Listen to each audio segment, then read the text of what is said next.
As for congratulating them, this is a much more detailed question. I'm going to summarize it. Maybe one day I'll give a longer answer. And I have given a longer lecture. You will find it online. وما أرسلنا من قبلك إلا رجالا نوحي إليهم فاسألوا أهل الذكر إن كنتم لا تعلمون.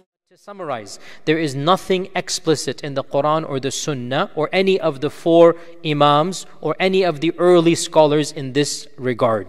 One of the earliest scholars to write a treatise, or I should say have a detailed discussion about this, is Ibn al-Qayyim in his famous book Ahkam Ahl al-Dhimma, or the rulings of the people of Dhimma. And he made a very famous remark there, which is now well known and a lot of people quote it, in which he very, very strongly prohibited congratulating the non-Muslims on their days of holy days, on their days of celebration. And he said a phrase here, to congratulate them on their holy days is worse than congratulating them for a major sin like drinking alcohol or like murder. So to congratulate them for committing a sin, he is saying to congratulate them on their holy day because of their holy day, it is a bigger sin than to congratulate them for a sin that they do. Now, by the way, because of this, people don't read Arabic or don't understand it. Some neophyte said in a lecture, to say Merry Christmas is worse than murder. And this is the position Ibn al-Qayyim, he said. And nothing could be further from the truth. And this guy's video went viral. The right took a hold of it and this and that, and just you don't understand fiqh and usul al-fiqh and aqidah and you start giving fatwas. This is what happens. Ibn al-Qayyim never said that. Ibn al-Qayyim said what I had explained, and even that is one opinion, and I respect that opinion. It is a great scholar, he has the right to say that, but that is one opinion. There are other opinions as well. And if you look at the fatwa of so many modern councils, the European Council of Fatwa and so many, they disagree with this fatwa. And the reason is very simple. See, here's the illah, here is the cause. When you congratulate somebody for their holy day, do you mean to congratulate them for worshipping other than Allah? If you do, then Ibn al-Qayyim's fatwa is at its place. If your intention is, or if your paradigm is that, yes, you're worshipping other than Allah, yes, good, mabruk to that, congratulations, more power to you, then Ibn al-Qayyim's fatwa is 110% accurate. How can you congratulate somebody for worshipping other than Allah? But see, here's the point. When you say congratulatory phrases, positive phrases, is that what is implied? That is the issue of controversy between Ibn al-Qayyim and between many other scholars of our times.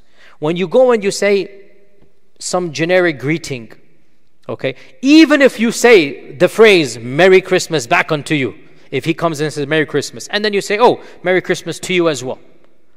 Even though I'm going to say we shouldn't say that at the end. But I'm saying even if you said it, blunt question, in the context that we live in, will anybody understand from you that you are congratulating them for worshipping other than Allah? Is this the understanding of the phrase? No. What is the understanding? Just a greeting. And this is the paradigm that so many other ulama of our times. By the way, you will find very little classical discussion on this, only a few. And also, this must be said, most of these fatwa are in the context of a Muslim-dominant Islamic land, where the dynamics are very different.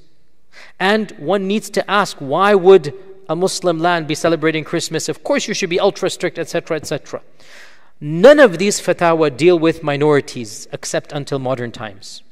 So in my humble opinion, even to quote Ibn Taymiyyah, copy and paste and apply to America or Europe in itself is a mistake. Because the fatwa of Ibn Taymiyyah is a different context, Different time, different place, and even that it is one opinion. Nonetheless, there are a whole host of ulama in our times who have said that it is permissible to generically greet, and I personally say get out of the controversy and do not say the word Merry Christmas. This is my personal advice. Rather, when somebody comes and says Merry Christmas to you, say something generic in response. God bless you. God bless you. Generic. May Allah bless you with hidayah, with iman, with Islam, with good health. You can make dua for the non-Muslim, right? God bless you, okay? Or something generic of this nature. There should be nothing wrong with this. Allah says in the Quran, وَإِذَا حُيِّيتُم بِتَحِيَّةٍ فَحَيُّوا بِأَحْسَنَ مِنْهَا. When somebody comes and greets you, greet him back with a better greeting.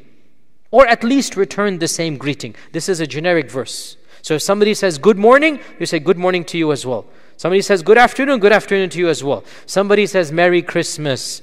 In my humble opinion, even though I do not say it is haram, by the way, I want to be very clear. Still, just to get out of the controversy, don't say back Merry Christmas. Just say, may God bless you. God bless. Or happy seasons or something of this nature.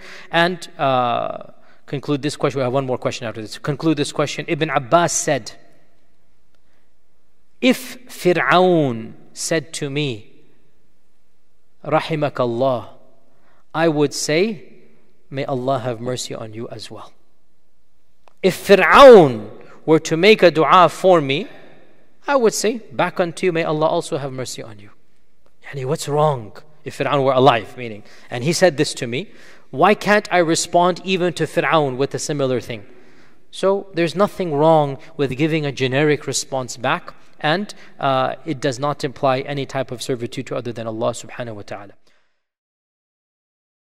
لا يزال الخير حيا لا يزال إن في الدنيا سلاما وظلال أخبر الأيام أنها في وصال قم بنا وانظر لآيات الجمال قم بنا وانظر لآيات الجمال